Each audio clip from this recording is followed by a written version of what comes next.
नमस्कार दोस्तों। तो आज दुबई की सुबह बहुत ही हसीन थी, लेकिन देखते देखते ये हसीन मौसम तूफान में तब्दील हो गया। जी हाँ, सुबह से दुबई में बारिश हो रही है। धीरे धीरे दोपहर होते होते बारिश तूफान में बदल गई और रात होते होते अभी ये आलम है कि पूरा दुबई पानी में डूब चुका है। जगह जगह रास्ते जाम हो चुके हैं, रास्तों पे पानी भर चुका है, गाड़ियाँ बंद हो चुकी हैं।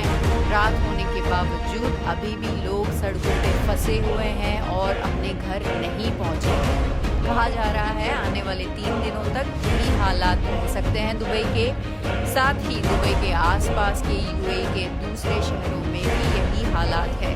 तो आप घर पे रहें, सेफ रहें। Thank you.